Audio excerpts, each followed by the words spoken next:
कालचा व्हिडिओ मी जो अपलोड केलेला होता त्याच्यावरती भरपूर अशा कमेंट, भरपूर असं प्रश्न, त्याच्यामुळं मी आज आणखी एक कटिंगचा व्हिडिओ टाकलेला आहे. काल 2 अस्तर एकाच साईजचे, एकाच मापाचे, एकाच कस्टमरचे होते आणि सेम गळे होते, म्हणून मी एकाच वरती एक ठेवून दोन्हीही पीस कट केलेले होते. अस्तर होते 40 साईजचा ब्लाऊज होता काल शिवलेला, अस्तर 1 मीटर वापरलेलं होतं.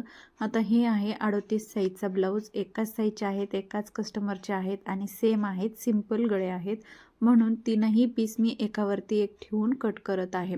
आता ज्या वेळेस ना आपल्याला अशा पद्धतीने शॉर्ट बाही असते त्यावेळेस ॲडजस्ट करायला वेळ लागत नाही, पण लाँग बाही असेल तर मग ॲडजस्ट करायला कपडा मग भरपूर असा कंजेस्टेड होऊन जातं आणि जास्त वेळ पण जातं तिथं ॲडजस्ट करण्यामध्ये. आता साईज छोटी असल्यामुळे बाहीची तिथं आपण पटकन ॲडजस्ट करून घेऊ शकतो. तर आता इथे मी 3 पेक्षा जास्त कट करत नाही, कारण काय होतं मग कपडा हलला जातो आणि कटिंगला मग प्रॉब्लेम येतो. कपडा मग कुठे कमी जास्त कट होण्याची शक्यता जास्त असते.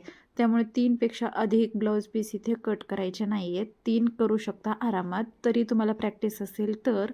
जर प्रॅक्टिस नसेल तर 2 पेक्षा जास्त अजिबात कट करायचे नाही आहेत, कारण मग कपडा हलला जातो, कमी जास्त होतं. त्याच्यामुळे व्हिडिओ आवडला असेल तर लाईक, शेअर आणि सबस्क्राईब. Thank you for watching.